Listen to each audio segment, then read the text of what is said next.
أعوذ بالله من الشيطان الرجيم. بسم الله الرحمن الرحيم. الحمد لله الذي أنزل على عبده الكتاب ولم يجعل له عوجا قيما لينذر بأسا شديدا من لدنه ويبشر المؤمنين الذين يعملون الصالحات أن لهم أجرا حسنا ماكثين فيه أبدا وينذر الذين قالوا اتخذ الله ولدا ما لهم به من علم ولا لآبائهم كبرت كلمة تخرج من أفواههم إن يقولون إلا كذبا فلعلك باخع نفسك على آثارهم إن لم يؤمنوا بهذا الحديث أسفا إنا جعلنا ما على الأرض زينة لها لنبلوهم أيهم أحسن عملا وإنا لجاعلون ما عليها صعيدا جرزا أم حسبت أن أصحاب الكهف والرقيم كانوا من آياتنا عجبا إذ أوى الفتية إلى الكهف فقالوا ربنا آتنا من لدنك رحمة وهيئ لنا من أمرنا رشدا فضربنا على آذانهم في الكهف سنين عددا ثم بعثناهم لنعلم أي الحزبين أحصى لما لبثوا أمدا نحن نقص عليك نبأهم بالحق إنهم فتية آمنوا بربهم وزدناهم هدى وربطنا على قلوبهم إذ قاموا فقالوا ربنا رب السماوات والأرض لن ندعو من دونه إلها لقد قلنا إذا شططا هؤلاء قومنا اتخذوا من دونه آلهة لولا يأتون عليهم بسلطان بين فمن أظلم ممن افترى على الله كذبا وإذ اعتزلتموهم وما يعبدون إلا الله فأووا إلى الكهف ينشر لكم ربكم من رحمته ويهيئ لكم من أمركم مرفقا وترى الشمس إذا طلعت تزاور عن كهفهم ذات اليمين وإذا غربت تقرضهم ذات الشمال وهم في فجوة منه ذلك من آيات الله من يهد الله فهو المهتد ومن يضلل فلن تجد له وليا مرشدا وتحسبهم أيقاظا وهم رقود ونقلبهم ذات اليمين وذات الشمال وكلبهم باسط ذراعيه بالوصيد لو اطلعت عليهم لوليت منهم فرارا ولملئت منهم رعبا وكذلك بعثناهم ليتساءلوا بينهم قال قائل منهم كم لبثتم قالوا لبثنا يوما أو بعض يوم قالوا ربكم أعلم بما لبثتم فابعثوا أحدكم بورقكم هذه إلى المدينة فلينظر أيها أزكى طعاما فليأتكم برزق منه وليتلطف ولا يشعرن بكم أحدا إنهم إن يظهروا عليكم يرجموكم أو يعيدوكم في ملتهم ولن تفلحوا إذن أبدا وكذلك أعثرنا عليهم ليعلموا أن وعد الله حق وأن الساعة لا ريب فيها إذ يتنازعون بينهم أمرهم فقالوا ابنوا عليهم بنيانا ربهم أعلم بهم قال الذين غلبوا على أمرهم لنتخذن عليهم مسجدا سيقولون 3 رابعهم كلبهم ويقولون 5 سادسهم كلبهم رجما بالغيب ويقولون 7 وثامنهم كلبهم قل ربي أعلم بعدتهم ما يعلمهم إلا قليل فلا تمار فيهم إلا مراء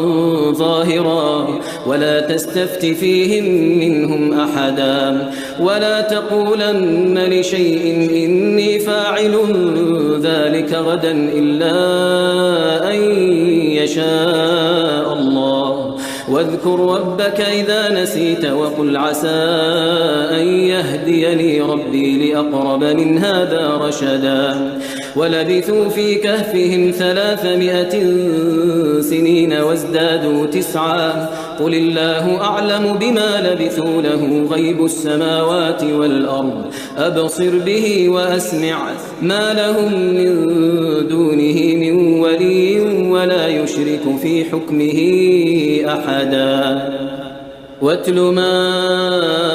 أوحي إليك من كتاب ربك لا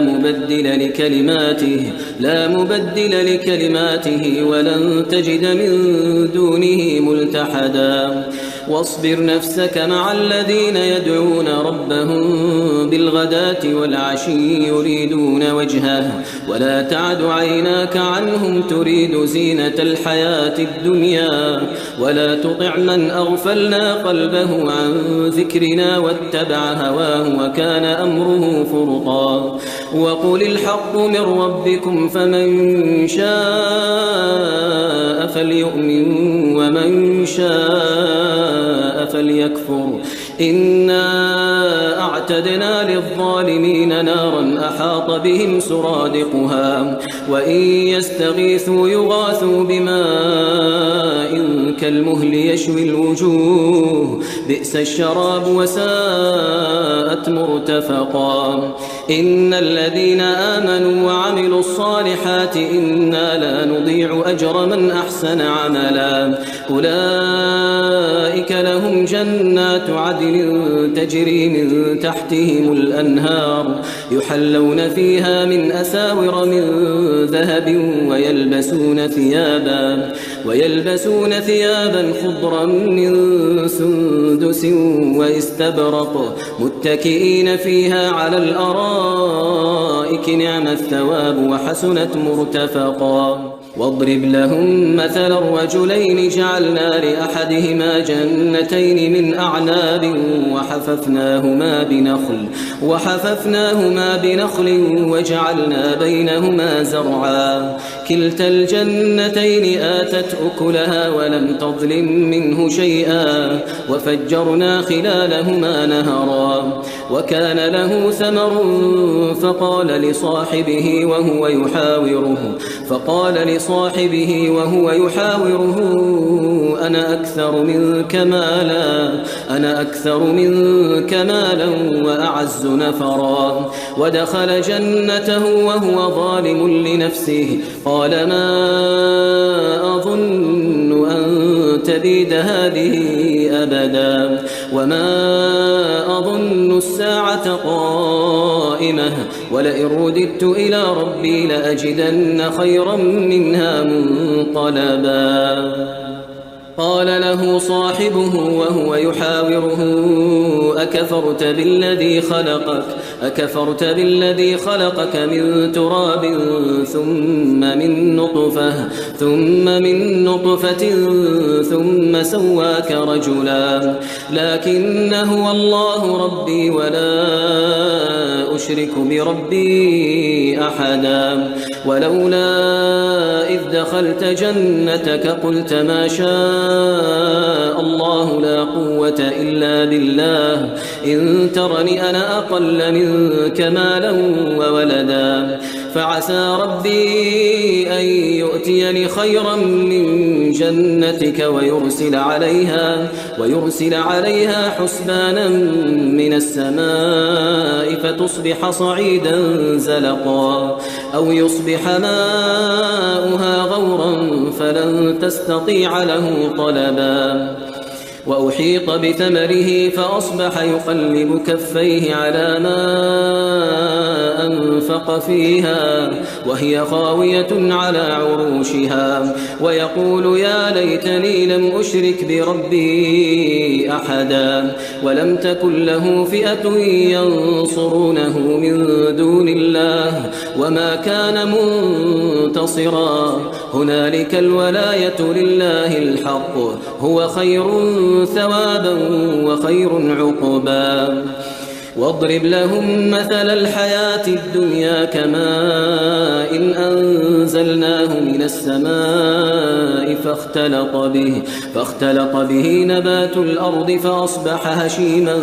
تذروه الرياح وكان الله على كل شيء مقتدرا المال والبنون زينة الحياة الدنيا والباقيات الصالحات خير عند ربك ثوابا وخير أملا ويوم نسير الجبال وترى الأرض بارزة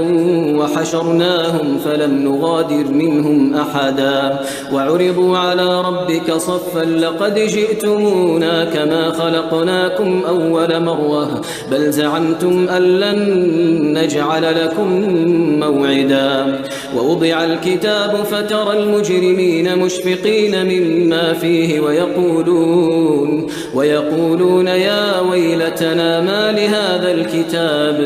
ويقولون يا ويلتنا ما لهذا الكتاب لا يغادر صغيرة ولا كبيرة إلا أحصاها ووجدوا ما عملوا حاضرا ولا يظلم ربك أحدا وإذ قلنا للملائكة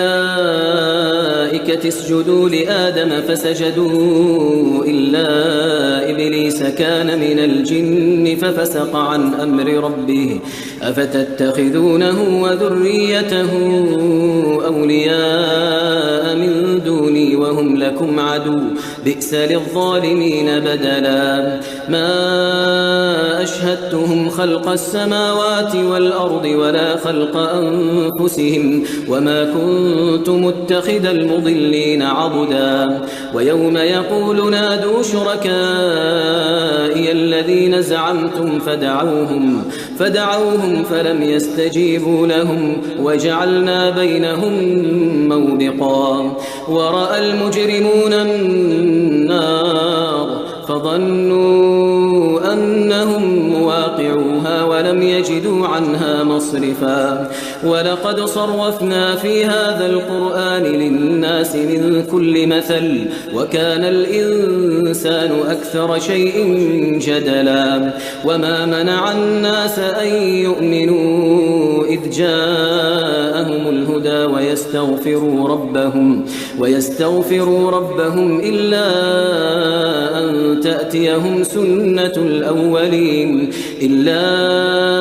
أن تأتيهم سنة الأولين أو يأتيهم العذاب قبلا وما نرسل المرسلين إلا مبشرين ومنذرين ويجادل الذين كفروا بالباطل ليدحضوا به الحق واتخذوا آياتي وما أنذروا هزوا ومن أظلم ممن ذكر بآيات ربه فأعرض عنها ونسي ما قدمت يداه إنا جعلنا على قلوبهم أكنة أن يفقهوه وفي آذانهم وقرا وإن تدعوهم إلى الهدى فلن يهتدوا إذن أبدا وربك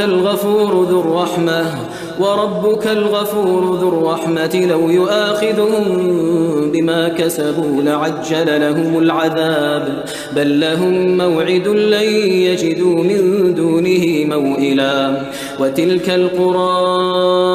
أهلكناهم لما ظلموا وجعلنا لمهلكهم موعدا وإذ قال موسى لفتاه لا أبرح أبرح حتى أبلغ مجمع البحرين أو أمضي حقبا فلما بلغا مجمع بينهما نسيا حوتهما فاتخذ سبيله في البحر سربا فلما جاوزا قال لفتاه آتنا غداءنا لقد لقينا من سفرنا هذا نصبا قال أرأيت إذ أوينا إلى الصخرة فإني نسيت الحوت وما أنسانيه إلا الشيطان أن أذكره واتخذ سبيله في البحر عجبا قال ذلك ما كنا نبغي فارتدا على آثارهما قصصا فوجدا عبدا من عبادنا آتيناه رحمة من عندنا وعلمناه من لدنا علما قال له موسى هل أتبعك على أن تعلمني مما علمت رشدا قال إنك لن تستطيع معي صبرا وكيف تصبر على ما لم تحط به خبرا قال ستجدني إن شاء الله صابرا ولا أعصي لك أمرا قال فإن اتبعتني فلا تسألني عن شيء حتى أحدث لك منه ذكرا فانطلقا حتى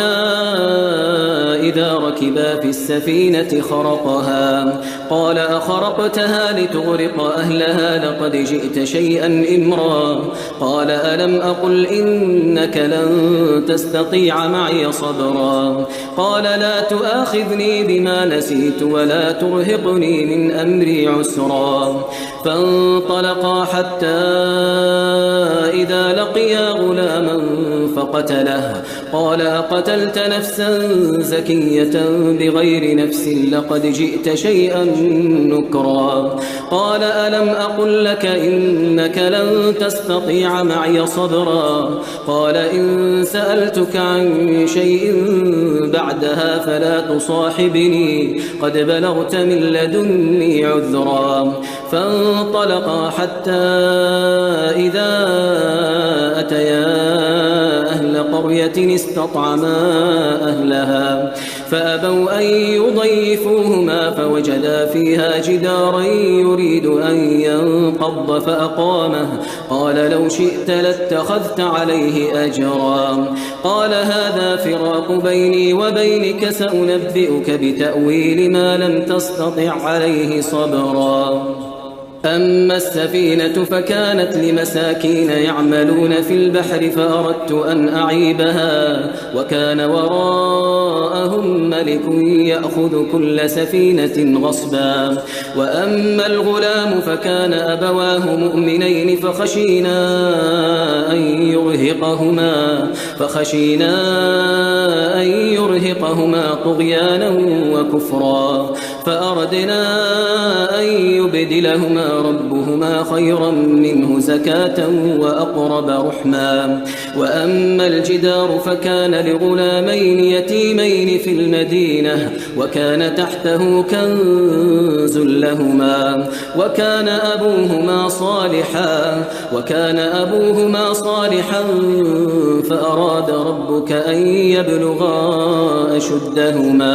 فأراد ربك أن يبلغا أشدهما ويستخرجا كنزهما رحمة من ربك وما فعلته عن أمري ذلك تأويل ما لم تسطع عليه صبرا ويسألونك عن ذي القرنين قل سأتلو عليكم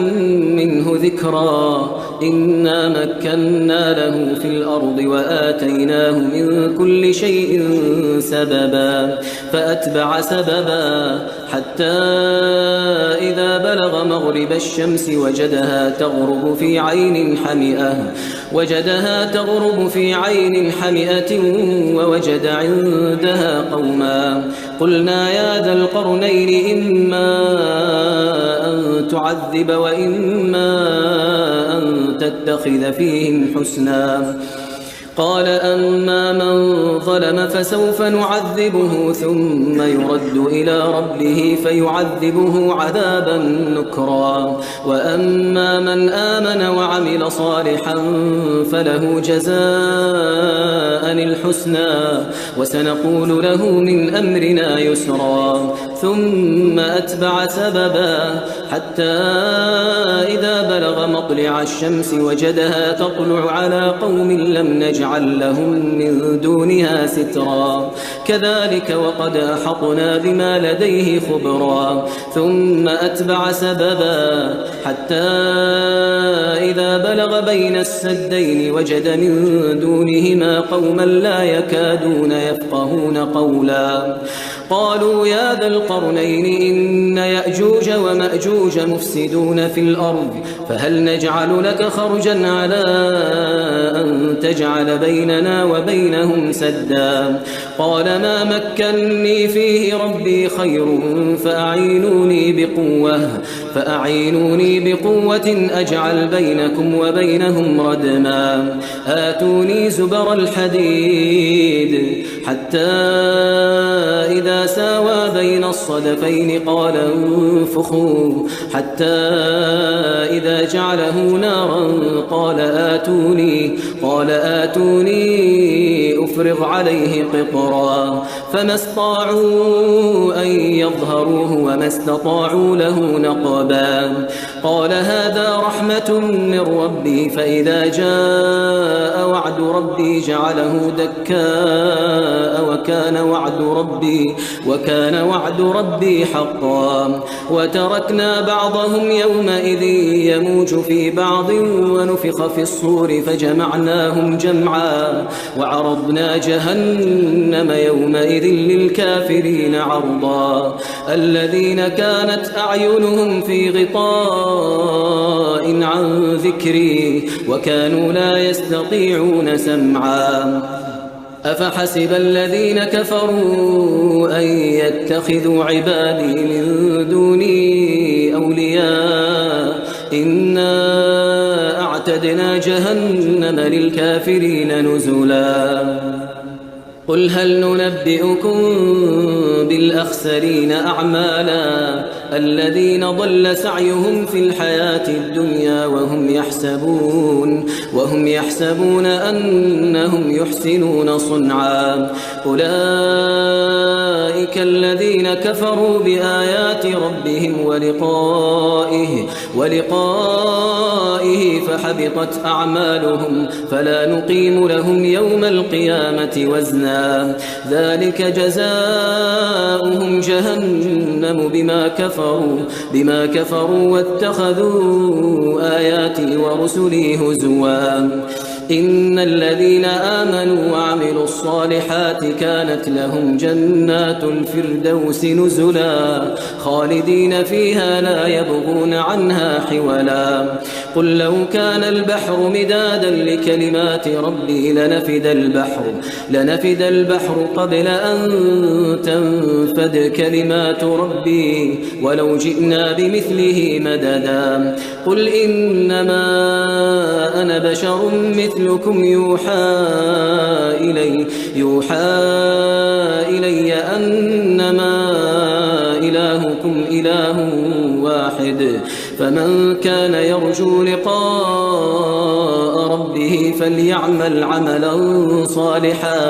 فليعمل عملا صالحا ولا يشرك بعبادة ربه أحدا بسم الله الرحمن الرحيم الرحمن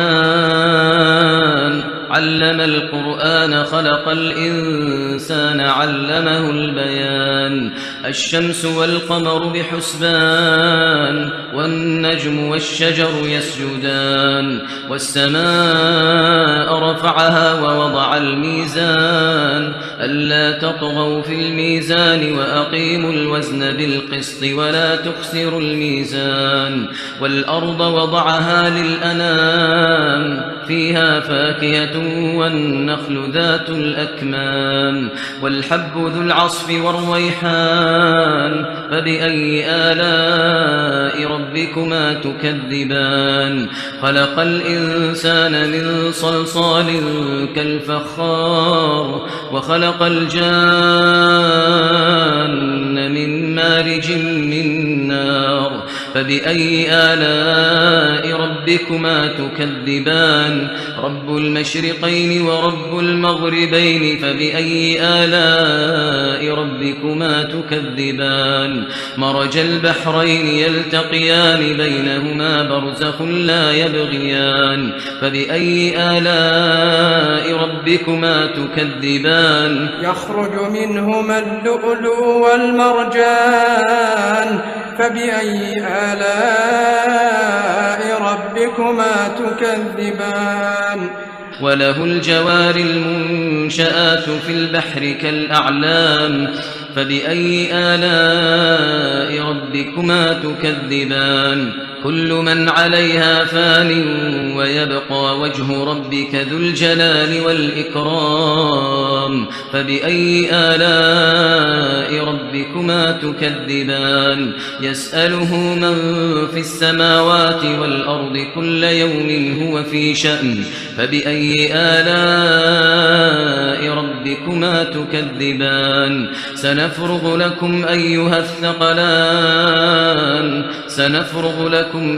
الثقلان فبأي آلاء ربكما تكذبان يا معشر الجن والإنس إن استطعتم أن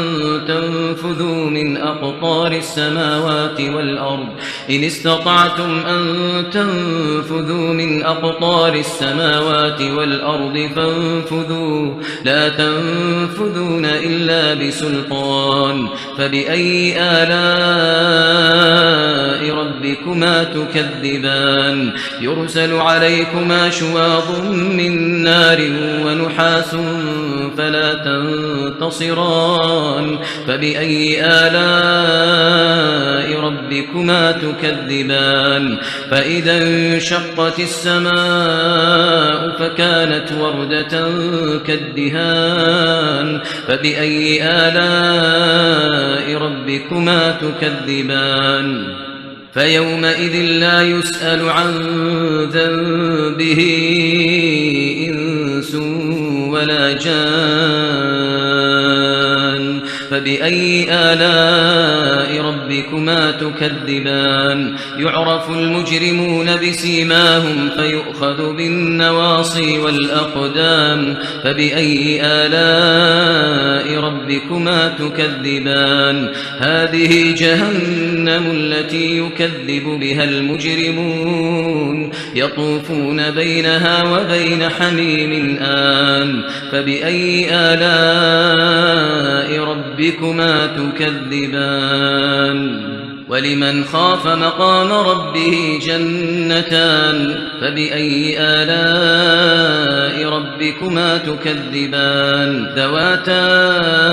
أفنان فبأي آلاء ربكما تكذبان فيهما عينان تجريان فبأي آلاء ربكما تكذبان فيهما من كل فاكهة زوجان فبأي آلاء ربكما تكذبان متكئين على فرش بطائنها من استبرق وجنى الجنتين دان فبأي آلاء ربكما تكذبان فيهن قاصرات الطرف لم يطمثهن إنس قبلهم ولا جان فبأي آلاء ربكما تكذبان كأنهن الياقوت والمرجان فبأي آلاء ربكما تكذبان هل جزاء الإحسان إلا الإحسان فبأي آلاء ربكما تكذبان ومن دونهما جنتان فبأي آلاء ربكما تكذبان مدهامتان فبأي آلاء ربكما تكذبان فيهما عينان نضاختان فبأي آلاء ربكما تكذبان فيهما فاكهة ونخل ورمان فبأي آلاء ربكما تكذبان فيهن خيرات حسان فبأي آلاء ربكما تكذبان حور مقصورات في الخيام فبأي آلاء ربكما تكذبان لم يطمثهن إنس قبلهم ولا جان فبأي آلاء ربكما تكذبان متكئين على رفرف خضر وعبقري حسان فبأي آلاء ربكما تكذبان تبارك اسم ربك ذي الجلال والإكرام بسم الله الرحمن الرحيم إذا وقعت الواقعة ليس لوقعتها كاذبة خافضة رافعة إذا رجت الأرض رجا وبست الجبال بسا فكانت هباء منبثا وكنتم أزواجا ثلاثة فأصحاب الميمنة ما أصحاب الميمنة وأصحاب المشأمة ما أصحاب المشأمة والسابقون السابقون أولئك المقربون في جنات النعيم ثلة من الأولين وقليل من الآخرين ثلة من الأولين وقليل من الآخرين على سرر موضونة متكئين عليها متقابلين يطوف عليهم ولدان مخلدون بأكواب وأباريق وكأس من معين لا يصدعون عنها ولا ينزفون وفاكهة مما يتخيرون ولحم طير مما يشتهون وحور عين كأمثال اللؤلؤ المكنون جزاء بما كانوا يعملون جزاء بما كانوا يعملون لا يسمعون فيها لغوا ولا تأثيما إلا قيلا سلاما سلاما وأصحاب اليمين ما أصحاب اليمين في سدر مخضود وطلح منضود وظل ممدود وماء مسكوب وفاكهة كثيرة لا مقطوعة ولا ممنوعة وفرش مرفوعة إنا أنشأناهن إنشاء فجعلناهن أبكارا عربا أترابا لأصحاب اليمين ثلة من الأولين وثلة من الآخرين وأصحاب الشمال ما أصحاب الشمال في سموم وحميم في سموم وحميم وظل من يحموم لا بارد ولا كريم إنهم كانوا قبل ذلك مترفين وكانوا يصرون على الحنث العظيم وكانوا يقولون أئذا متنا وكنا ترابا وعظاما أئنا لمبعوثون أو آباؤنا الأولون قل إن إن الأولين والآخرين لمجموعون قل إن الأولين والآخرين لمجموعون إلى ميقات يوم معلوم ثم إنكم أيها الضالون المكذبون لآكلون من شجر من زقوم فمالئون منها البطون فشاربون عليه من الحميم فشاربون شرب الهيم هذا نزلهم يوم الدين نحن خلقناكم فلولا تصدقون أفرأيتم ما تمنون أأنتم تخلقونه أم نحن الخالقون نحن قدرنا بينكم الموت وما نحن بمسبوقين على أن نبدل أمثالكم وننشئكم فيما لا تعلمون ولقد علمتم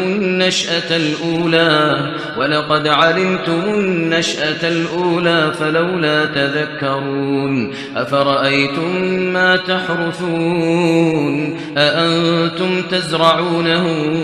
أم نحن الزارعون لو نشاء لجعلناه حطاما فظلتم تفكهون إنا لمغرمون بل نحن محرومون أفرأيتم الماء الذي تشربون أأنتم أنزلتموه من المزن أم نحن المنزلون لو نشاء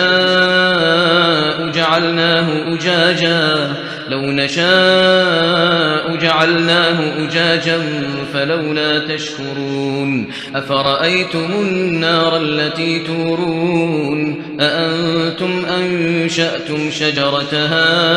أم نحن المنشئون نحن جعلناها تذكرة ومتاعا للمقوين فسبح باسم ربك العظيم فلا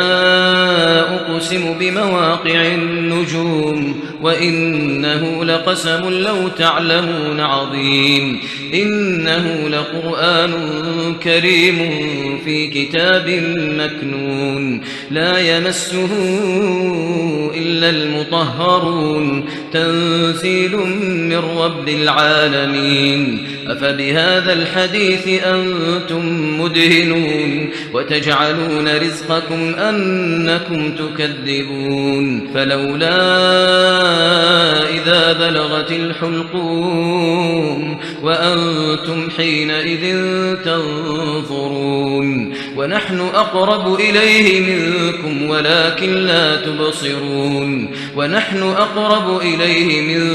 ولكن لا تبصرون فلولا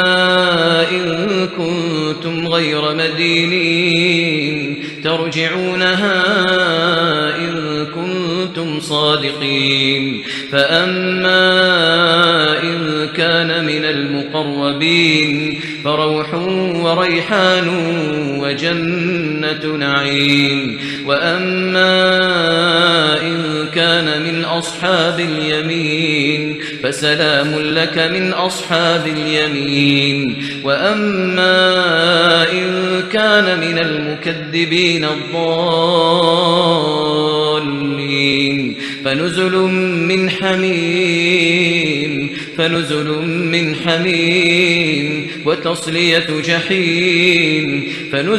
من حميم وتصلية جحيم إن هذا لهو حق اليقين فسبح باسم ربك العظيم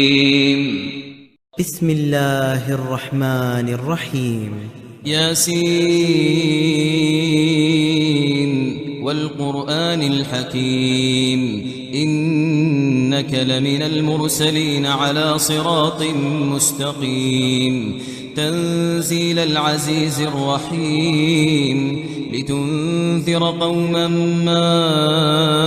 أنذر آباؤهم فهم غافلون لقد حق القول على أكثرهم فهم لا يؤمنون إنا جعلنا في أعناقهم أغلالا فهي إلى الأذقان فهم مقمحون وجعلنا من بين أيديهم سدا ومن خلفهم سدا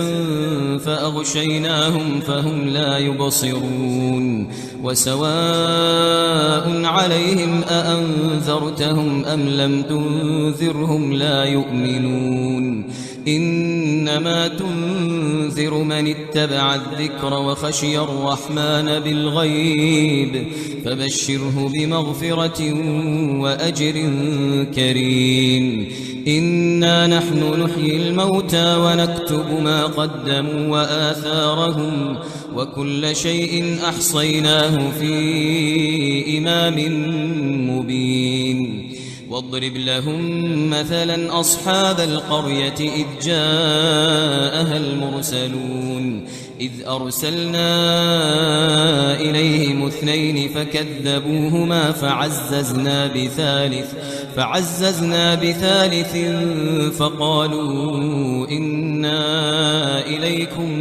مرسلون قالوا ما أنتم إلا بشر مثلنا وما أنزل الرحمن من شيء إن أنتم إلا تكذبون قالوا ربنا يعلم إنا إليكم لمرسلون وما علينا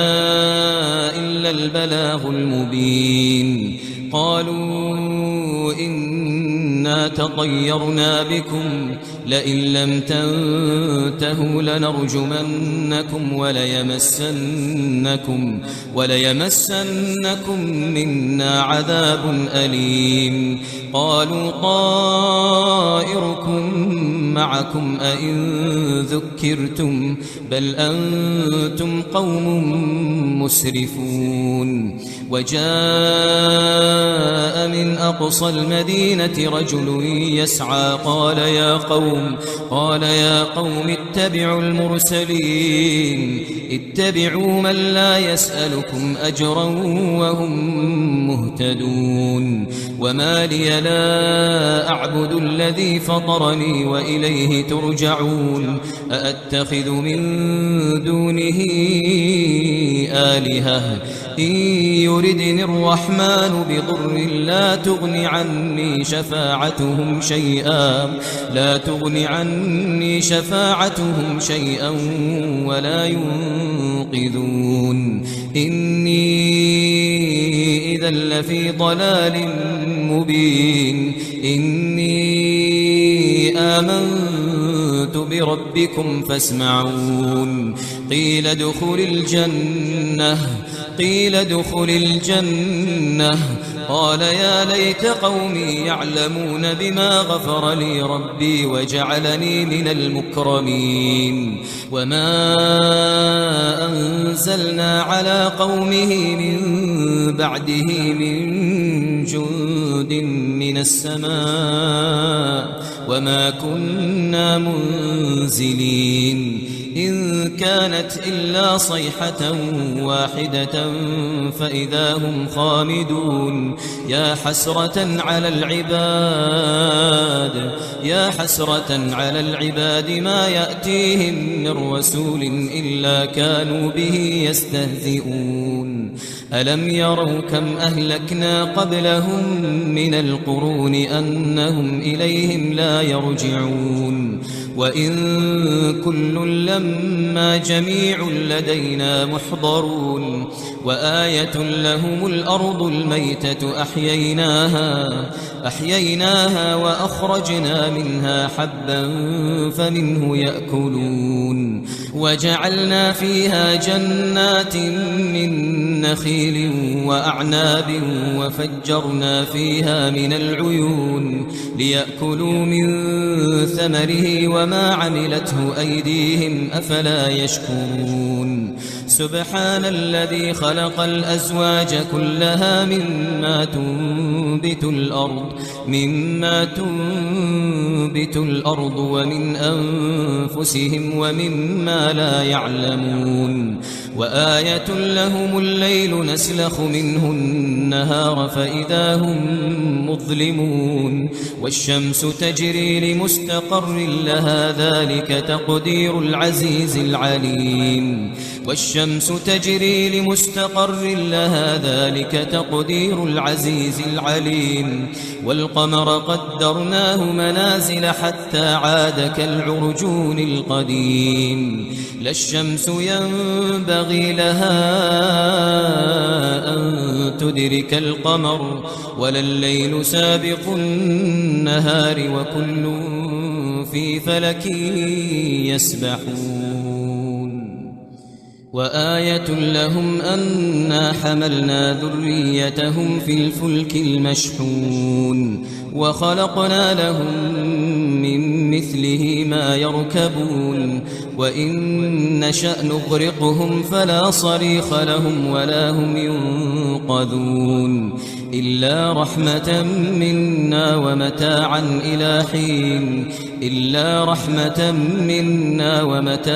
إلى حين وإذا قيل لهم اتقوا ما بين أيديكم وما خلفكم لعلكم ترحمون وما تأتيهم من آية من آيات ربهم إلا كانوا عنها معرضين وإذا قيل لهم أنفقوا مما رزقكم الله قال الذين كفروا للذين آمنوا أنطعم من لو يشاء الله أطعمه إن أنتم إلا في ضلال مبين ويقولون متى هذا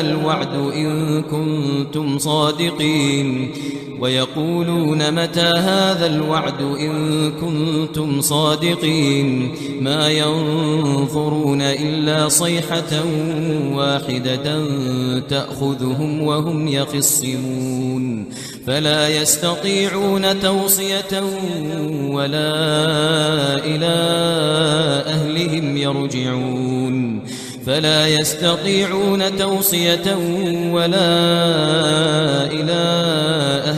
يرجعون ونفخ في الصور فإذا هم من الأجداث إلى ربهم ينسلون قالوا يا ويلنا من بعثنا من مرقدنا هذا ما وعد الرحمن وصدق المرسلون إن كانت إلا صيحة واحدة فإذا هم جميع لدينا محضرون فاليوم لا تظلم نفس شيئا ولا تجزون إلا ما كنتم تعملون إن أصحاب الجنة اليوم في شغل فاكهون هم وأزواجهم في ظلال على الأرائك متكئون لهم فيها فاكهة ولهم ما يدعون سلام قولا من رب رحيم وامتازوا اليوم أيها المجرمون ألم أعهد إليكم يا بني آدم ألا تعبدوا الشيطان إنه لكم عدو مبين وأن اعبدوني هذا صراط مستقيم ولقد أضل منكم جبلا كثيرا أفلم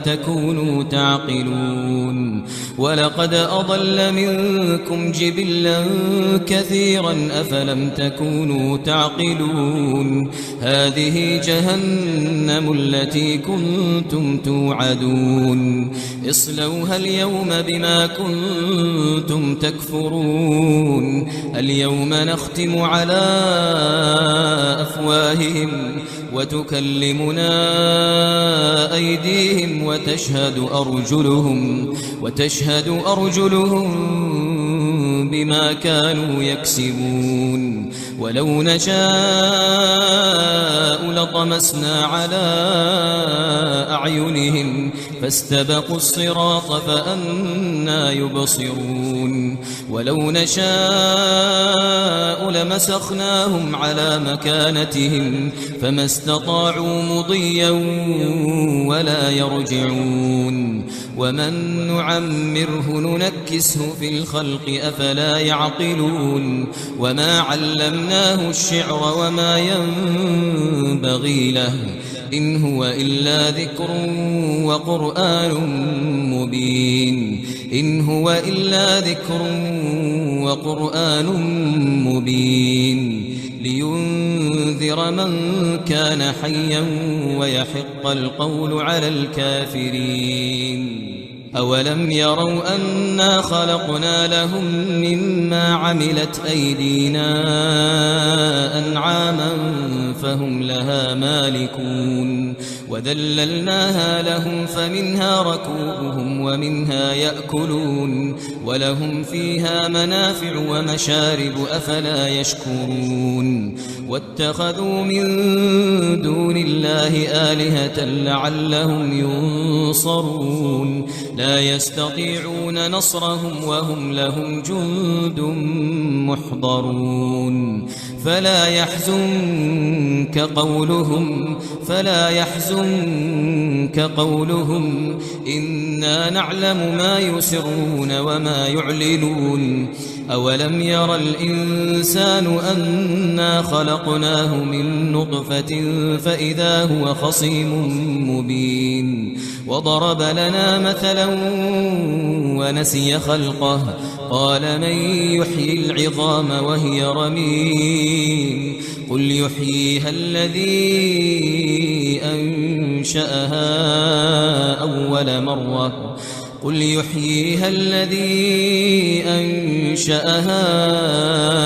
أول مرة وهو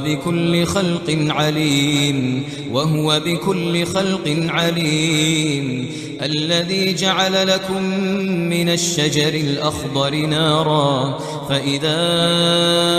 أنتم منه توقدون أوليس الذي خلق السماوات والأرض بقادر على أن يخلق مثلهم بلى وهو الخلاق العليم إنما أمره إذا أراد شيئا أن يقول له كن فيكون فسبحان الذي بيده ملكوت كل شيء وإليه ترجعون. أعوذ بالله من الشيطان الرجيم. بسم الله الرحمن الرحيم. تبارك الذي بيده الملك وهو على كل شيء قدير الذي خلق الموت والحياة ليبلوكم أيكم أحسن عملا وهو العزيز الغفور الذي خلق 7 سماوات طباقا ما ترى في خلق الرحمن من تفاوت فارجع البصر هل ترى من فطور ثم ارجع البصر كرتين ينقلب إليك البصر خاسئا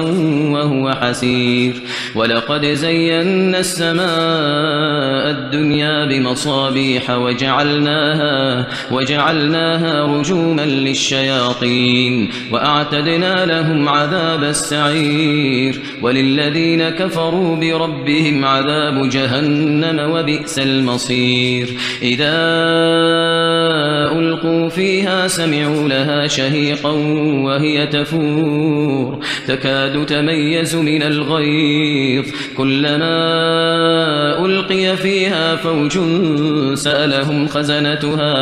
سألهم خزنتها ألم يأتكم نذير قالوا بلى قد جاءنا نذير فكذبنا وقلنا ما نزل الله من شيء إن أنتم إلا في لفي ضلال كبير وقالوا لو كنا نسمع أو نعقل ما كنا في أصحاب السعير فاعترفوا بذنبهم فسحقا لأصحاب السعير إن الذين يخشون ربهم بالغيب لهم مغفرة وأجر كبير وأسروا قولكم أو اجهروا به إنه عليم بذات الصدور ألا يعلم من خلق وهو اللطيف الخبير هو الذي جعل لكم الأرض ذلولا فامشوا في مناكبها وكلوا من رزقه وإليه النشور أأمنتم من في السماء أن يخسف بكم الأرض فإذا هي تمور أم أمنتم من في السماء أن يرسل عليكم حاصبا فستعلمون كيف نذير ولقد كذب الذين من قبلهم فكيف كان نكير أولم يروا إلى الطير فوقهم صافات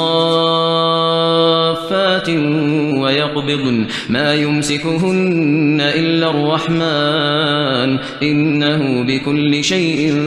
بصير أمن هذا الذي هو جند لكم ينصركم من دون الرحمن إن الكافرون إلا في غرور أمن هذا الذي يرزقكم إن أمسك رزقه بل لجوا في عتو ونفور أفمن يمشي مكبا على وجهه أهدى أمن يمشي سويا على صراط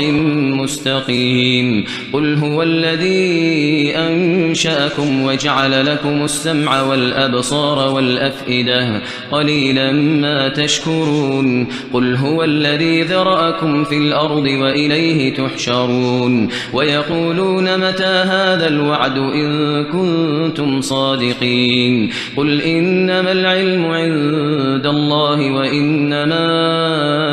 أنا نذير مبين فلما رأوه زلفة سيئت وجوه الذين كفروا وقيل هذا الذي كنتم به تدعون قل أرأيتم إن أهلكني الله ومن معي أو رحمنا فمن يجير الكافرين من عذاب أليم قل هو الرحمن آمنا به وعليه توكلنا فستعلمون من هو في ضلال مبين قل أرأيتم إن أصبح ماؤكم غورا فمن يأتيكم بماء معين أعوذ بالله من الشيطان الرجيم بسم الله الرحمن الرحيم الحمد لله الذي أنزل على عبده الكتاب ولم يجعل له عوجا قيما لينذر بأسا شديدا من لدنه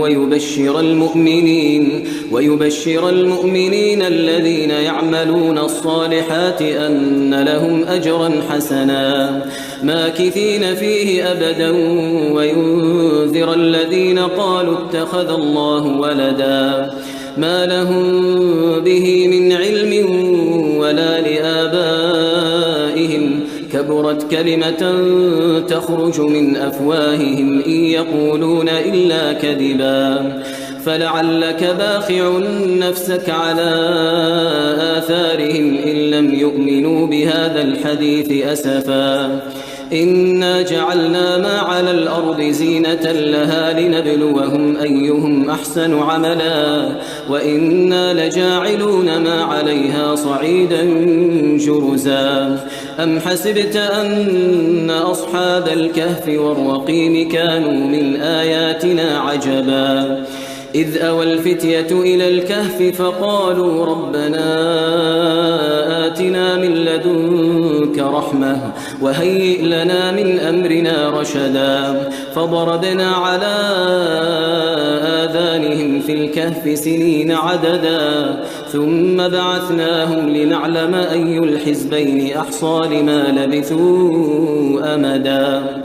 نحن نقص عليك نبأهم بالحق إنهم فتية آمنوا بربهم وزدناهم هدى وربطنا على قلوبهم إذ قاموا فقالوا ربنا رب السماوات والأرض لن ندعو من دونه إلها لقد قلنا إذا شططا هؤلاء قومنا اتخذوا من دونه آلهة لولا يأتون عليهم بسلطان بين فمن أظلم ممن افترى على الله كذبا وإذ اعتزلتموهم وما يعبدون إلا الله فأووا إلى الكهف ينشر لكم ربكم من رحمته ويهيئ لكم من أمركم مرفقا وترى الشمس إذا طلعت تزاور عن كهفهم ذات اليمين وإذا غربت تقرضهم ذات الشمال وهم في فجوة منه ذلك من آيات الله من يهد الله فهو المهتد ومن يضلل فلن تجد له وليا مرشدا وتحسبهم أيقاظا وهم رقود ونقلبهم ذات اليمين وذات الشمال وكلبهم باسط ذراعيه بالوصيد لو اطلعت عليهم لوليت منهم فرارا ولملئت منهم رعبا وكذلك بعثناهم ليتساءلوا بينهم قال قائل منهم كم لبثتم قالوا لبثنا يوما أو بعض يوم قالوا ربكم أعلم بما لبثتم فابعثوا أحدكم بورقكم هذه إلى المدينة فلينظر أيها أزكى طعاما فليأتكم برزق منه وليتلطف ولا يشعرن بكم أحدا إنهم إن يظهروا عليكم يرجموكم أو يعيدوكم في ملتهم ولن تفلحوا إذن أبدا وكذلك أعثرنا عليهم ليعلموا أن وعد الله حق وأن الساعة لا ريب فيها إذ يتنازعون بينهم أمرهم فقالوا ابنوا عليهم بنيانا ربهم أعلم بهم قال الذين غلبوا على أمرهم لنتخذن عليهم مسجدا سيقولون ثلاثة رابعهم كلبهم ويقولون خمسة سادسهم كلبهم رجما بالغيب ويقولون سبعة وثامنهم كلبهم قل ربي أعلم بعدتهم ما يعلمهم إلا قليل فلا تمار فيهم إلا مراء ظاهرا ولا تستفت فيهم منهم أحدا ولا تقولن لشيء إني فاعل ذلك غدا إلا أن يشاء الله واذكر ربك إذا نسيت وقل عسى أن يهديني ربي لأقرب من هذا رشدا ولبثوا في كهفهم 300 سنين وازدادوا 9 قل الله أعلم بما لبثوا له غيب السماوات والأرض أبصر به وأسمع ما لهم من دونه من ولي ولا يشرك في حكمه أحدا واتل ما أوحي إليك من كتاب ربك لا مبدل لكلماته ولن تجد من دونه ملتحدا واصبر نفسك مع الذين يدعون ربهم بالغداة والعشي يريدون وجهه ولا تعد عيناك عنهم تريد زينة الحياة الدنيا ولا تطع من أغفلنا قلبه عن ذكرنا واتبع هواه وكان أمره فرطا وقل الحق من ربكم فمن شاء فليؤمن ومن شاء فليكفر إنا أعتدنا للظالمين نارا أحاط بهم سرادقها وإن يستغيثوا يغاثوا بماء كالمهل يشوي الوجوه بئس الشراب وساءت مرتفقا إن الذين آمنوا وعملوا الصالحات إنا لا نضيع أجر من أحسن عملا أولئك لهم جنات عدن تجري من تحتهم الأنهار يحلون فيها من أساور من ذهب ويلبسون ثيابا خضرا من سندس واستبرق متكئين فيها على الأرائك نعم الثواب وحسنت مرتفقا واضرب لهم مثل الرجلين جعلنا لأحدهما جنتين من أعناب وحففناهما بنخل وجعلنا بينهما زرعا كلتا الجنتين آتت أكلها ولم تظلم منه شيئا وفجرنا خلالهما نهرا وكان له ثمر فقال لصاحبه وهو يحاوره أنا أكثر منك مالا وأعز نفرا ودخل جنته وهو ظالم لنفسه قال ما أظن أن تبيد هذه أبدا وما أظن الساعة قائمة ولئن رددت إلى ربي لأجدن خيرا منها منقلبا قال له صاحبه وهو يحاوره أكفرت بالذي خلقك من تراب ثم من نطفة ثم سواك رجلا لكن هو الله ربي ولا أشرك بربي أحدا ولولا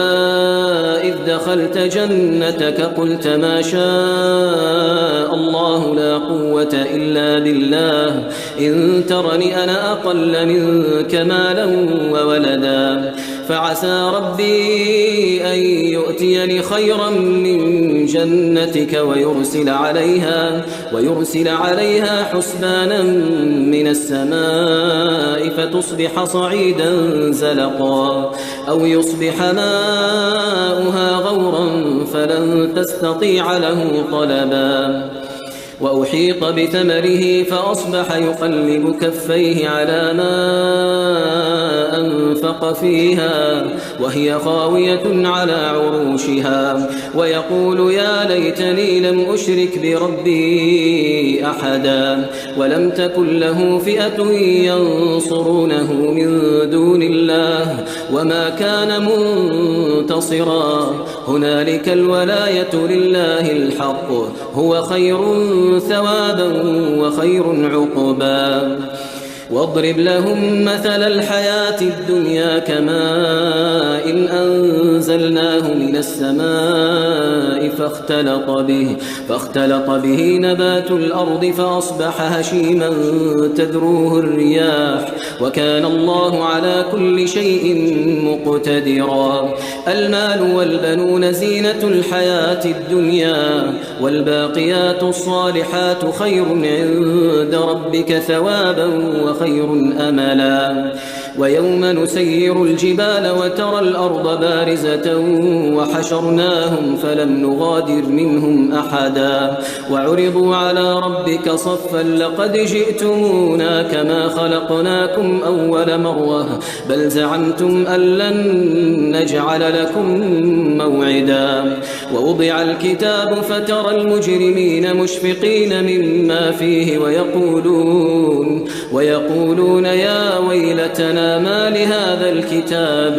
ويقولون يا ويلتنا ما لهذا الكتاب لا يغادر صغيرة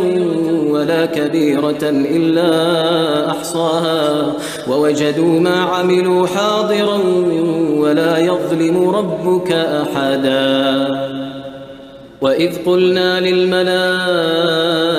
اسجدوا لآدم فسجدوا إلا إبليس كان من الجن ففسق عن أمر ربه أفتتخذونه وذريته أولياء من دوني وهم لكم عدو بئس للظالمين بدلا ما أشهدتهم خلق السماوات والأرض ولا خلق أنفسهم وما كنت متخذ المضلين عضدا ويوم يقول نادوا شركائي الذين زعمتم فدعوهم فلم يستجيبوا لهم وجعلنا بينهم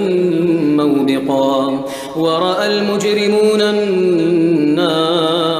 فظنوا أنهم مواقعوها ولم يجدوا عنها مصرفا ولقد صرفنا في هذا القرآن للناس من كل مثل وكان الإنسان أكثر شيء جدلا وما منع الناس أن يؤمنوا إذ جاءهم الهدى ويستغفروا ربهم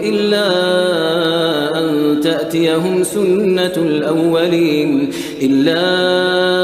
أن تأتيهم سنة الأولين أو يأتيهم العذاب قبلا وما نرسل المرسلين إلا مبشرين ومنذرين ويجادل الذين كفروا بالباطل ليدحضوا به الحق واتخذوا آياتي وما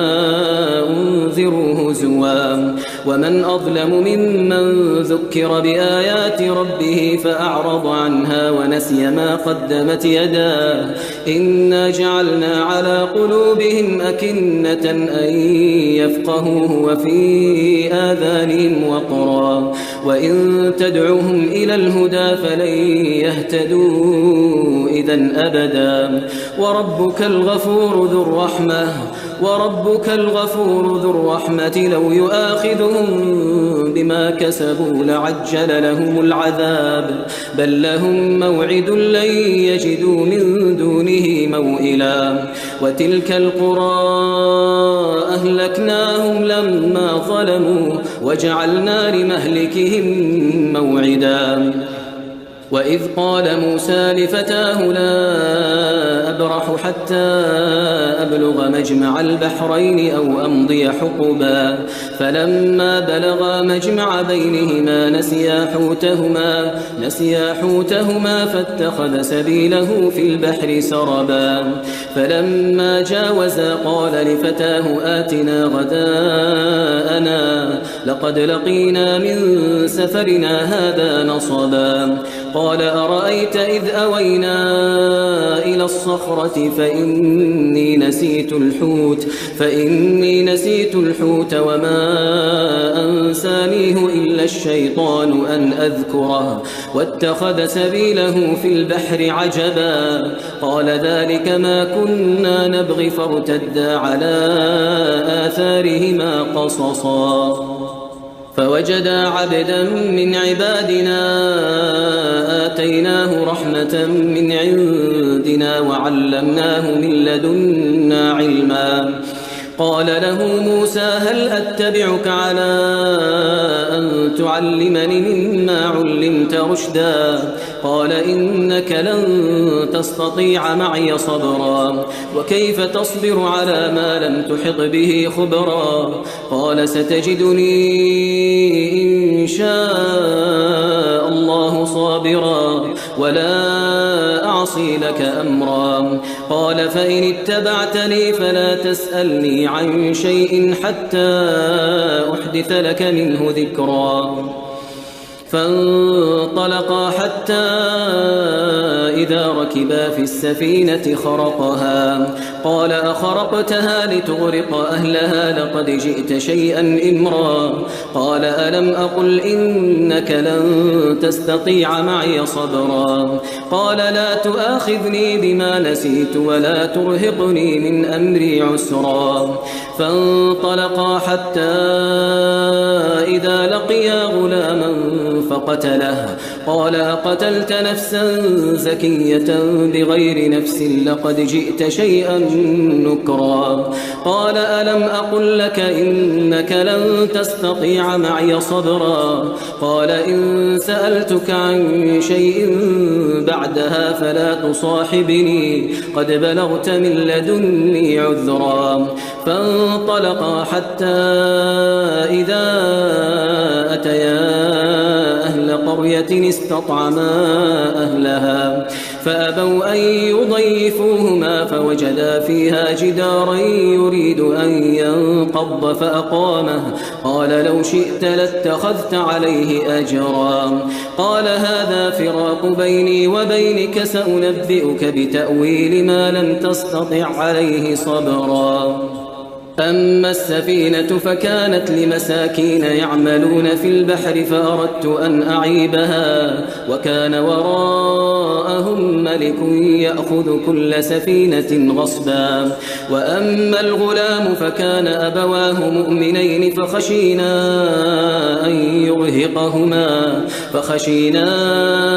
أن يرهقهما طغيانا وكفرا. فأردنا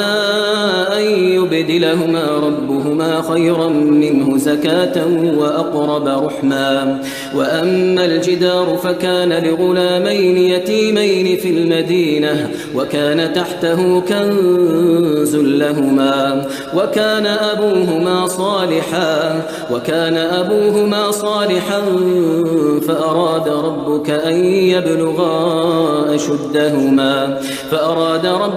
يبلغا أشدهما ويستخرجا كنزهما رحمة من ربك وما فعلته عن أمري ذلك تأويل ما لم تسطع عليه صبرا. ويسألونك عن ذي القرنين قل سأتلو عليكم منه ذكرا. إنا مكنا له في الأرض وآتيناه من كل شيء سببا. فأتبع سببا حتى إذا بلغ مغرب الشمس وجدها تغرب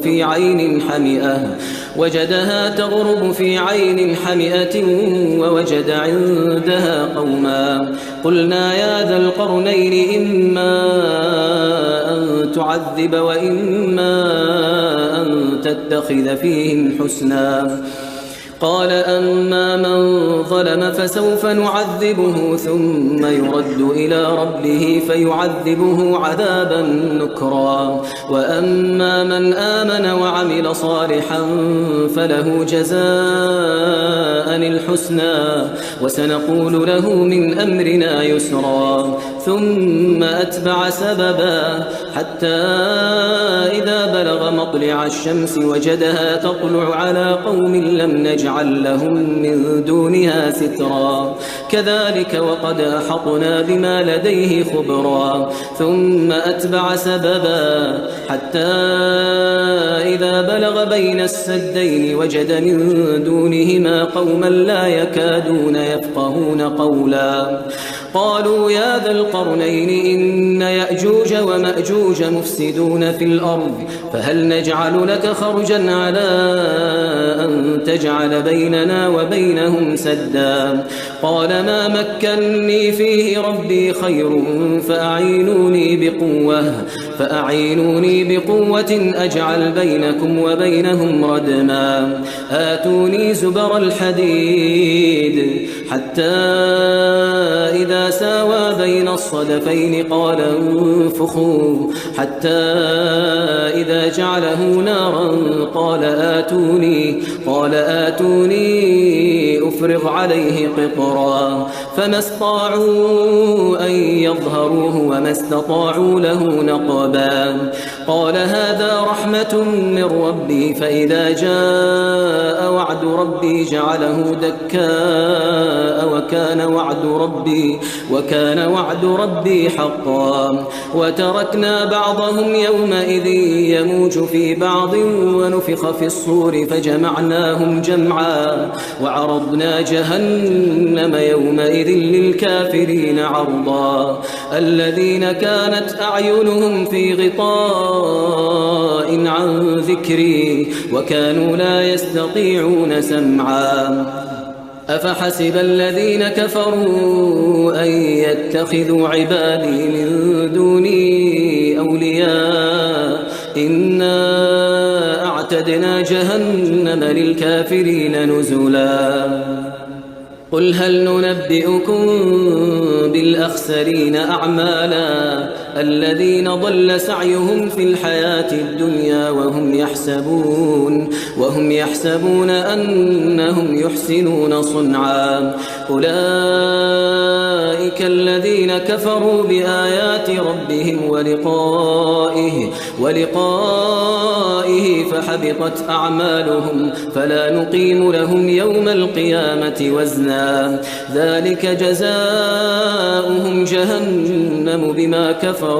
بما كفروا واتخذوا آياتي ورسلي هزوا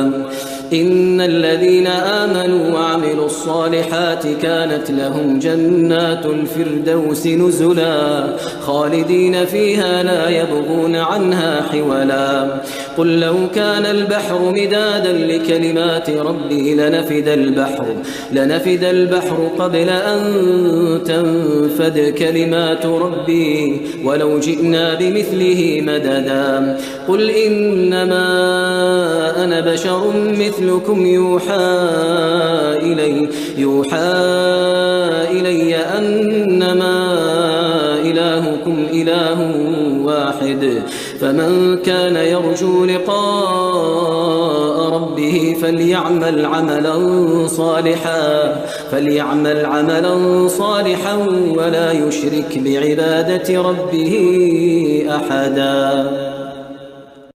بسم الله الرحمن الرحيم الرحمن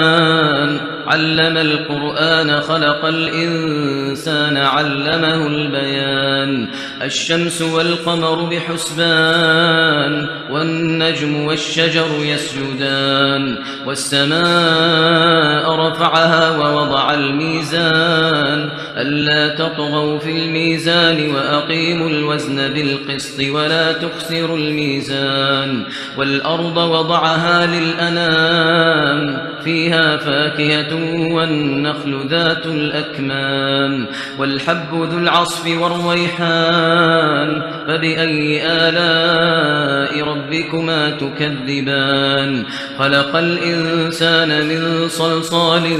كالفخار وخلق الجان من مارج من نار فبأي آلاء ربكما تكذبان رب المشرقين ورب المغربين فبأي آلاء ربكما تكذبان مرج البحرين يلتقيان بينهما برزخ لا يبغيان فبأي آلاء ربكما تكذبان يخرج منهما اللؤلؤ والمرجان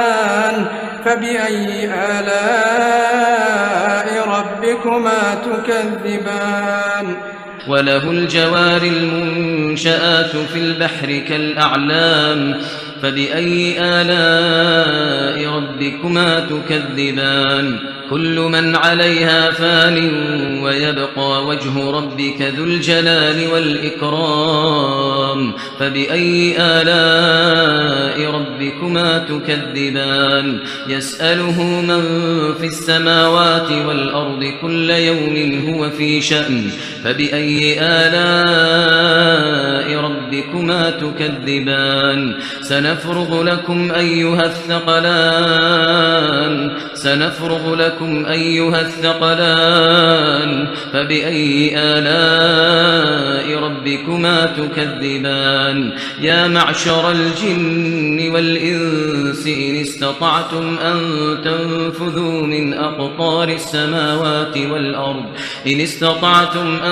تنفذوا من أقطار السماوات والأرض فانفذوا لا تنفذون إلا بسلطان فبأي آلاء ربكما تكذبان يرسل عليكما شواظ من نار ونحاس فلا تنتصران فبأي آلاء ربكما تكذبان فإذا انشقت السماء فكانت وردة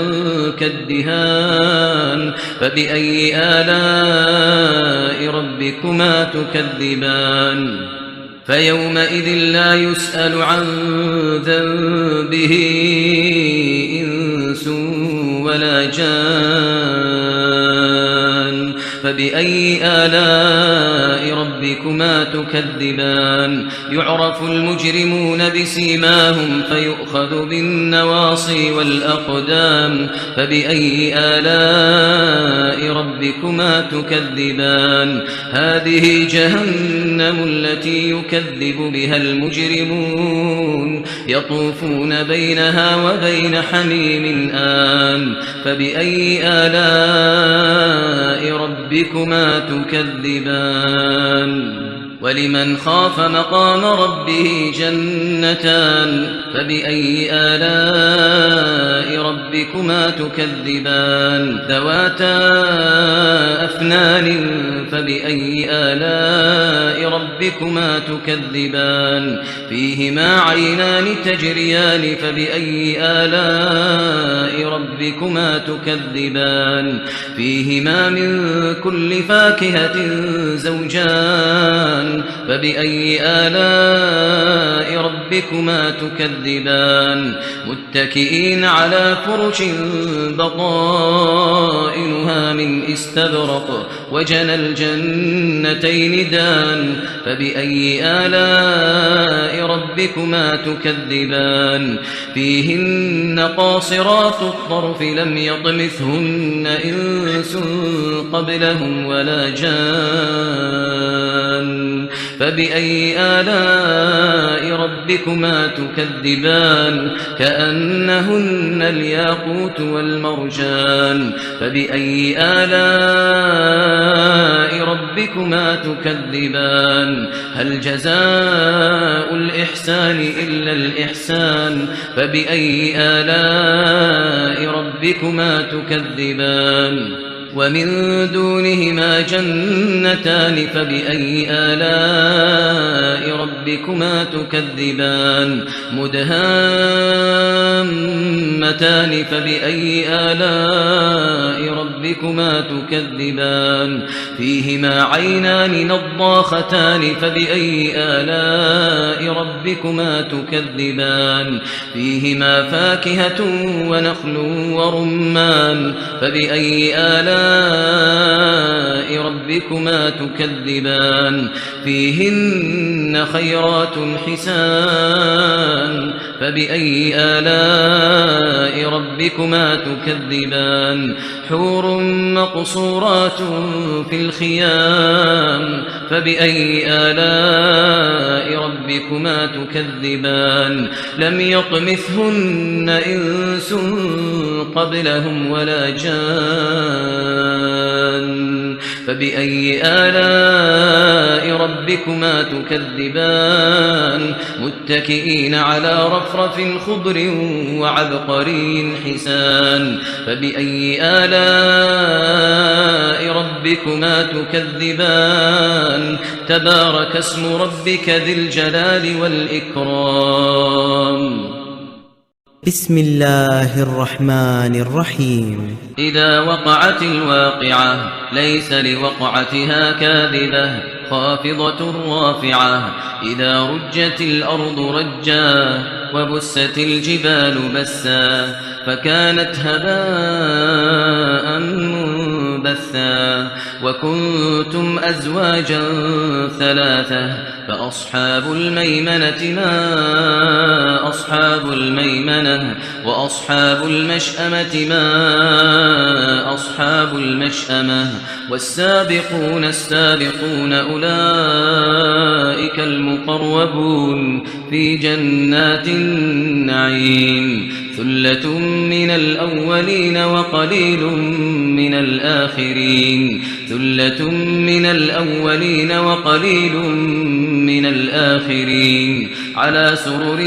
موضونة متكئين عليها متقابلين يطوف عليهم ولدان مخلدون بأكواب وأباريق وكأس من معين لا يصدعون عنها ولا ينزفون وفاكهة مما يتخيرون ولحم طير مما يشتهون وحور عين كأمثال اللؤلؤ المكنون جزاء بما كانوا يعملون جزاء بما كانوا يعملون لا يسمعون فيها لغوا ولا تأثيما إلا قيلا سلاما سلاما وأصحاب اليمين ما أصحاب اليمين في سدر مخضود وطلح منضود وظل ممدود وماء مسكوب وفاكهة كثيرة لا مقطوعة ولا ممنوعة وفرش مرفوعة إنا أنشأناهن إنشاء فجعلناهن أبكارا عربا أترابا لأصحاب اليمين ثلة من الأولين وثلة من الآخرين وأصحاب الشمال ما أصحاب الشمال في سموم وحميم في سموم وحميم وظل من يحموم لا بارد ولا كريم إنهم كانوا قبل ذلك مترفين وكانوا يصرون على الحنث العظيم وكانوا يقولون أئذا متنا وكنا ترابا وعظاما أئنا لمبعوثون أو آباؤنا الأولون قل إن الأولين والآخرين لمجموعون قل إن الأولين والآخرين لمجموعون إلى ميقات يوم معلوم ثم إنكم أيها الضالون المكذبون لآكلون من شجر من زقوم فمالئون منها البطون فشاربون عليه من الحميم فشاربون شرب الهيم هذا نزلهم يوم الدين نحن خلقناكم فلولا تصدقون أفرأيتم ما تمنون أأنتم تخلقونه أم نحن الخالقون نحن قدرنا بينكم الموت وما نحن بمسبوقين على أن نبدل أمثالكم وننشئكم فيما لا تعلمون ولقد علمتم النشأة الأولى فلولا تذكرون أفرأيتم ما تحرثون تنظرون أأنتم تزرعونه أم نحن الزارعون لو نشاء لجعلناه حطاما فظلتم تفكهون إنا لمغرمون بل نحن محرومون أفرأيتم الماء الذي تشربون أأنتم أنزلتموه من المزن أم نحن المنزلون لو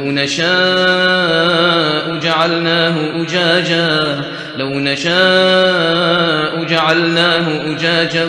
فلولا تشكرون أفرأيتم النار التي تورون أأنتم أنشأتم شجرتها أم نحن المنشئون نحن جعلناها تذكرة ومتاعا للمقوين فسبح باسم ربك العظيم فلا أقسم بمواقع النجوم وإنه لقسم لو تعلمون عظيم إنه لقرآن كريم في كتاب مكنون لا يمسه إلا المطهرون تنزيل من رب العالمين أفبهذا الحديث أنتم مدهنون وتجعلون رزقكم أنكم تكذبون فلولا إذا بلغت الحلقوم وأنتم حينئذ تنظرون ونحن أقرب إليه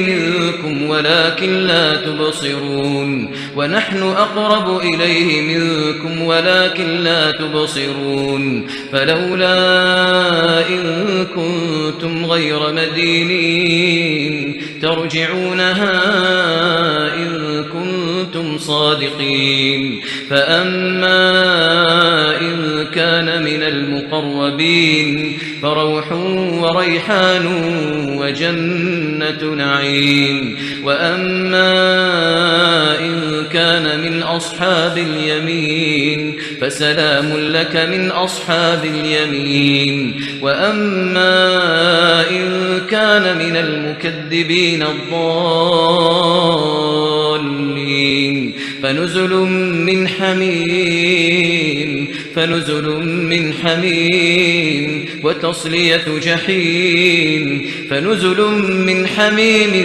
وتصلية جحيم إن هذا لهو حق اليقين فسبح باسم ربك العظيم بسم الله الرحمن الرحيم ياسين والقرآن الحكيم إنك لمن المرسلين على صراط مستقيم تنزيل العزيز الرحيم لتنذر قوما ما أنذر آباؤهم فهم غافلون لقد حق القول على أكثرهم فهم لا يؤمنون إنا جعلنا في أعناقهم أغلالا فهي إلى الأذقان فهم مقمحون وجعلنا من بين أيديهم سدا ومن خلفهم سدا فأغشيناهم فهم لا يبصرون وسواء عليهم أأنذرتهم أم لم تنذرهم لا يؤمنون إنما تنذر من اتبع الذكر وخشي الرحمن بالغيب فبشره بمغفرة وأجر كريم إنا نحن نحيي الموتى ونكتب ما قدموا وآثارهم وكل شيء أحصيناه في إمام مبين واضرب لهم مثلا أصحاب القرية إذ جاءها المرسلون إذ أرسلنا إليهم 2 فكذبوهما فعززنا بثالث فقالوا إنا إليكم مرسلون قالوا ما أنتم إلا بشر مثلنا وما أنزل الرحمن من شيء إن أنتم إلا تكذبون قالوا ربنا يعلم إنا إليكم لمرسلون وما علينا إلا البلاغ المبين قالوا إنا تطيرنا بكم لئن لم تنتهوا لنرجمنكم وليمسنكم منا عذاب أليم قالوا طائركم معكم أئن ذكرتم بل أنتم قوم مسرفون وجاء من أقصى المدينة رجل يسعى قال يا قوم اتبعوا المرسلين اتبعوا من لا يسألكم أجرا وهم مهتدون وما لي لا أعبد الذي فطرني وإليه ترجعون أأتخذ من دونه آلهة إن يردني الرحمن بضر لا تغن عني شفاعتهم شيئا ولا ينقذون إني إذا لفي ضلال مبين إني آمنت بربكم فاسمعون قيل ادخل الجنة قال يا ليت قومي يعلمون بما غفر لي ربي وجعلني من المكرمين وما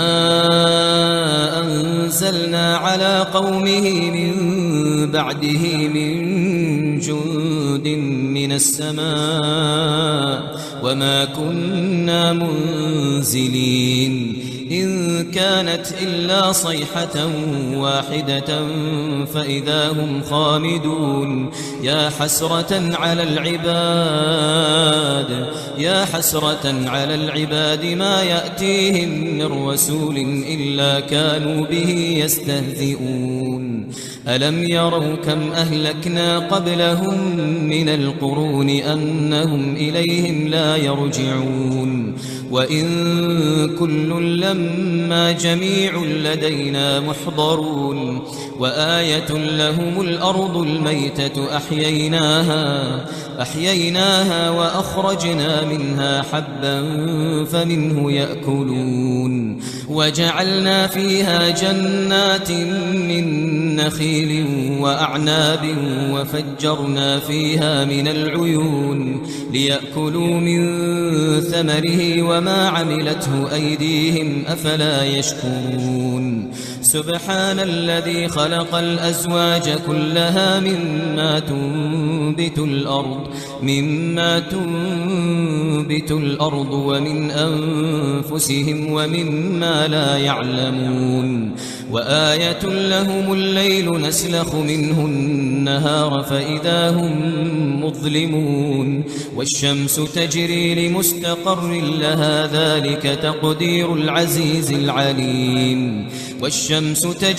لمستقر لها ذلك تقدير العزيز العليم والقمر قدرناه منازل حتى عاد كالعرجون القديم لا الشمس ينبغي لها أن تدرك القمر ولا الليل سابق النهار وكل في فلك يسبحون وآية لهم أنا حملنا ذريتهم في الفلك المشحون وخلقنا لهم من مثله ما يركبون وإن نشأ نغرقهم فلا صريخ لهم ولا هم ينقذون إلا رحمة منا ومتاعا إلى حين إلا رحمة منا ومتاعا إلى حين وإذا قيل لهم اتقوا ما بين أيديكم وما خلفكم لعلكم ترحمون وما تأتيهم من آية من آيات ربهم إلا كانوا عنها معرضين وإذا قيل لهم أنفقوا مما رزقكم الله قال الذين كفروا للذين آمنوا أنطعم من لو يشاء الله أطعمه إن أنتم إلا في ضلال مبين ويقولون متى هذا الوعد إن كنتم صادقين ويقولون متى هذا الوعد إن كنتم صادقين ما ينظرون إلا صيحة واحدة تأخذهم وهم يخصمون فلا يستطيعون توصية ولا إلى أهلهم يرجعون فلا يستطيعون توصية ولا إلى أهلهم يرجعون ونفخ في الصور فإذا هم من الأجداث إلى ربهم ينسلون قالوا يا ويلنا من بعثنا من مرقدنا هذا ما وعد الرحمن وصدق المرسلون إن كانت إلا صيحة واحدة فإذا هم جميع لدينا محضرون فاليوم لا تظلم نفس شيئا ولا تجزون إلا ما كنتم تعملون إن أصحاب الجنة اليوم في شغل فاكهون هم وأزواجهم في ظلال على الأرائك متكئون لهم فيها فاكهة ولهم ما يدعون سلام قولا من رب رحيم وامتازوا اليوم أيها المجرمون ألم أعهد إليكم يا بني آدم ألا تعبدوا الشيطان إنه لكم عدو مبين وأن اعبدوني هذا صراط مستقيم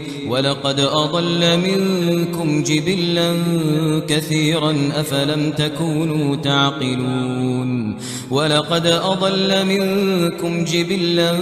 كثيرا أفلم تكونوا تعقلون هذه جهنم التي كنتم توعدون اصلوها اليوم بما كنتم تكفرون اليوم نختم على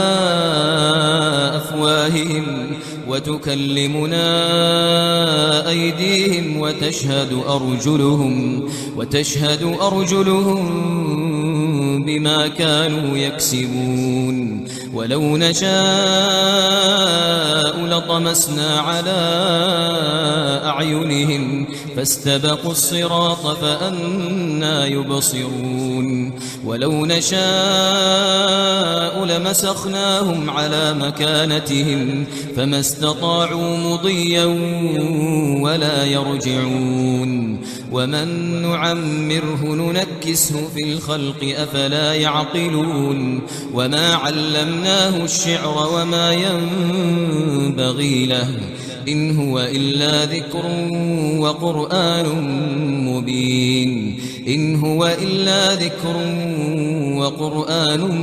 مبين لينذر من كان حيا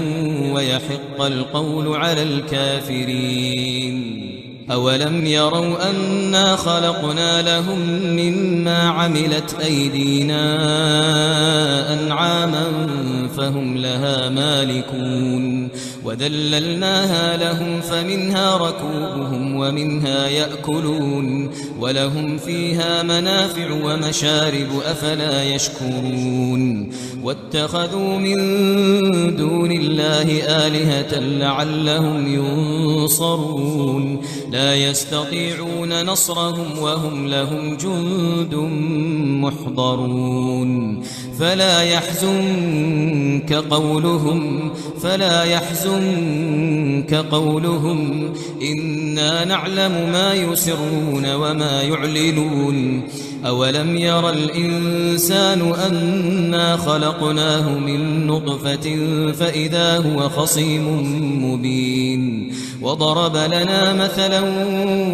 ونسي خلقه قال من يحيي العظام وهي رميم قل يحييها الذي أنشأها أول مرة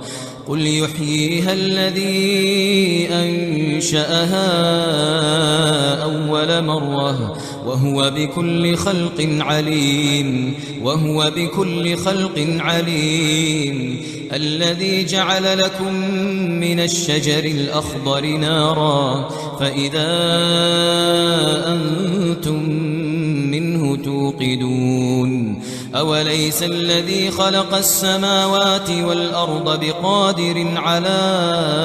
أن يخلق مثلهم بلى وهو الخلاق العليم إنما أمره إذا أراد شيئا أن يقول له كن فيكون فسبحان الذي بيده ملكوت كل شيء وإليه ترجعون. أعوذ بالله من الشيطان الرجيم. بسم الله الرحمن الرحيم. تبارك الذي بيده الملك وهو على كل شيء قدير الذي خلق الموت والحياة ليبلوكم أيكم أحسن عملا وهو العزيز الغفور الذي خلق 7 سماوات طباقا ما ترى في خلق الرحمن من تفاوت فارجع البصر هل ترى من فطور ثم ارجع البصر كرتين ينقلب إليك البصر خاسئا وهو حسير ولقد زينا السماء الدنيا بمصابيح وجعلناها رجوما للشياطين وأعتدنا لهم عذاب السعير وللذين كفروا بربهم عذاب جهنم وبئس المصير إذا ألقوا فيها سمعوا لها شهيقا وهي تفور تكاد تميز من الغيظ كلما ألقي فيها فوج سألهم خزنتها ألم يأتكم نذير قالوا بلى قد جاءنا نذير فكذبنا وقلنا ما نزل الله من شيء إن أنتم إلا في ضلال كبير وقالوا لو كنا نسمع أو نعقل ما كنا في أصحاب السعير فاعترفوا بذنبهم فسحقا لأصحاب السعير إن الذين يخشون ربهم بالغيب لهم مغفرة وأجر كبير وأسروا قولكم أو اجهروا به إنه عليم بذات الصدور ألا يعلم من خلق وهو اللطيف الخبير هو الذي جعل لكم الأرض ذلولا فامشوا في مناكبها وكلوا من رزقه وإليه النشور أأمنتم من في السماء أن يخسف بكم الأرض فإذا هي تمور أم أمنتم من في السماء أن يرسل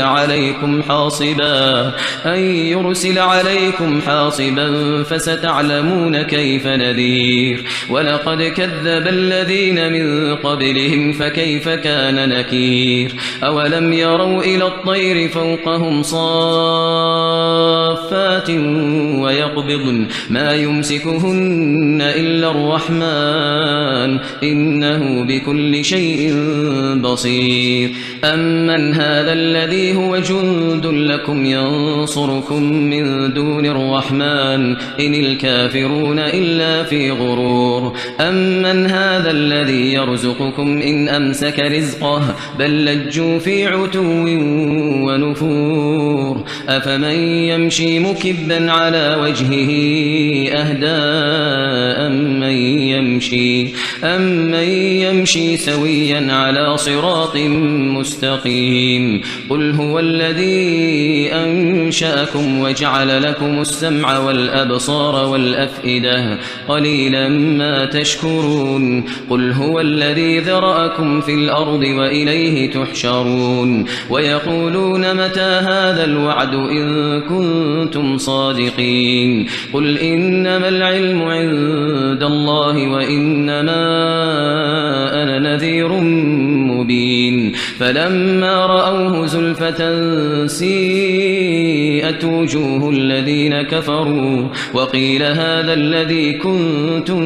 به تدعون قل أرأيتم إن أهلكني الله ومن معي أو رحمنا فمن يجير الكافرين من عذاب أليم قل هو الرحمن آمنا به وعليه توكلنا فستعلمون من هو في ضلال مبين قل أرأيتم إن أصبح ماؤكم غورا فمن يأتيكم بماء معين